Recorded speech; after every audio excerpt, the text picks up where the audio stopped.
Hello everyone, now I will show you how to set up your Linksys router.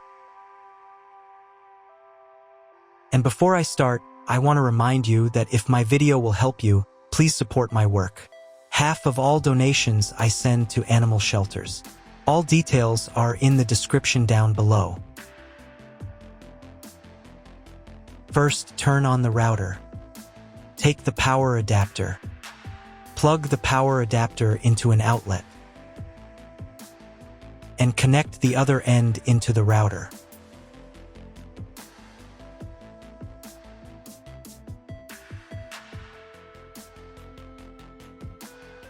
Then press the power button.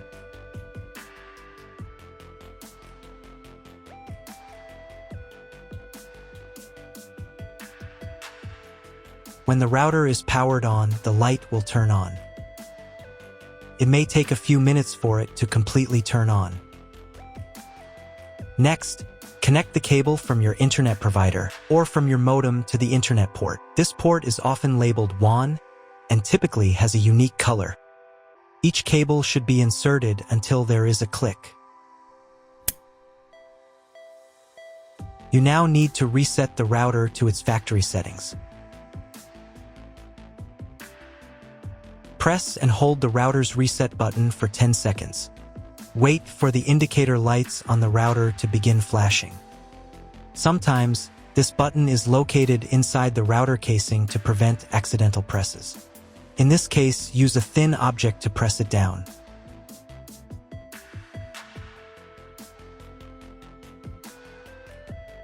The router will restart and all the settings will be reset to the original factory defaults. Plug one end of the Ethernet cable supplied with the router into an Ethernet port.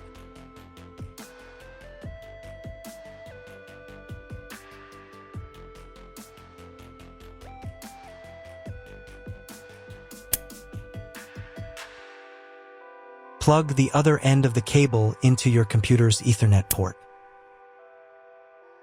Please wait a few minutes for connection. The router is connected to your computer. Now you will need to set it up. But first, I'll show you another way to connect the router if you don't have an Ethernet cable or your computer doesn't have an Ethernet port. Connect the router to the power source and plug in the cable from your internet provider.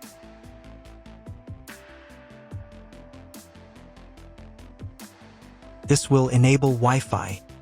If your router is new, your Wi-Fi network name will be the name of the router. Your router has its own Wi-Fi network name and password printed on a label. Connect to it. Great, you've connected to the router. Now let's start setting it up.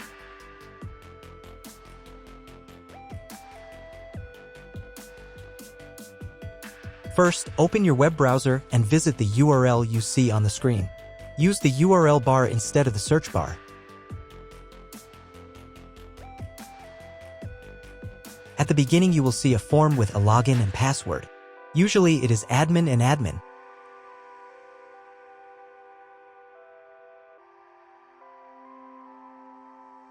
If these credentials are wrong, then find label on your router. The credentials are often printed on the bottom of the device.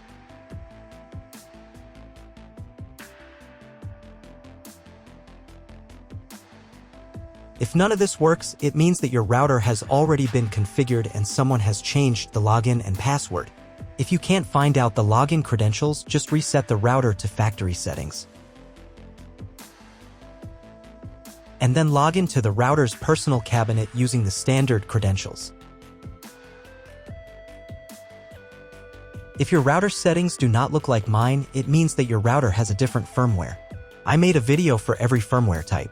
You can find all the links in the description down below.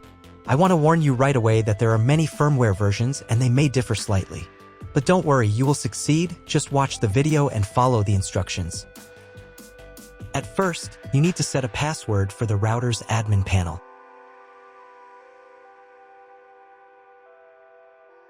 Click on this button.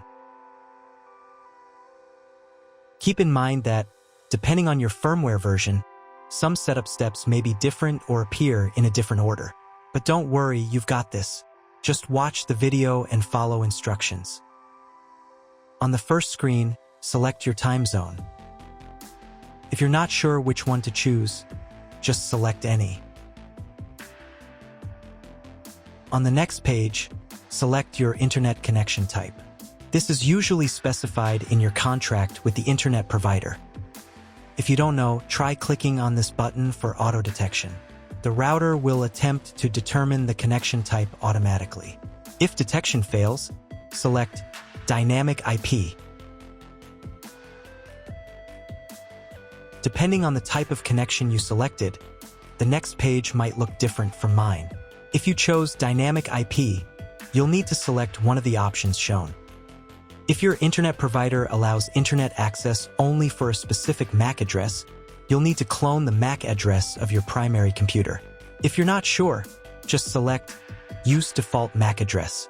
In most cases, cloning the MAC address isn't necessary. But if you don't get internet access after the quick setup, repeat the setup and try cloning the MAC address.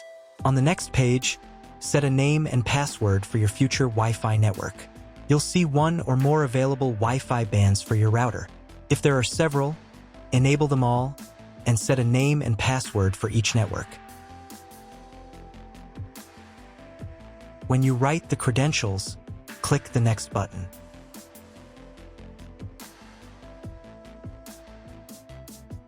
If you were connected to the router via the Wi-Fi network, reconnect to it. On this page, you can configure the TP-Link cloud service. You don't need to do anything here, just click Skip. Next, you'll see a summary of all the settings you've entered. Click this button to confirm. Wait while the router tries to connect to the internet. If it fails, double-check that all cables are properly connected. Click Skip, then try rebooting the router. If it connects successfully, check whether the internet is working. Just Google something. If it's still not working, you'll need to reboot the router manually. To do this, go to Advanced.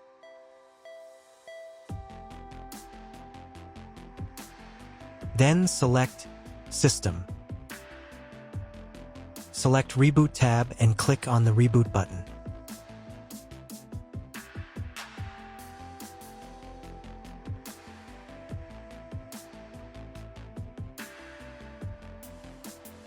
Then check whether the internet is working. Just Google something. If the internet still doesn't appear, log back into the router's admin panel using the password you created at the start. Go to the internet and then clone MAC address.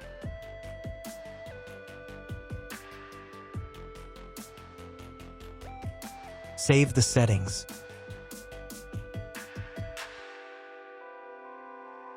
Reboot your router again.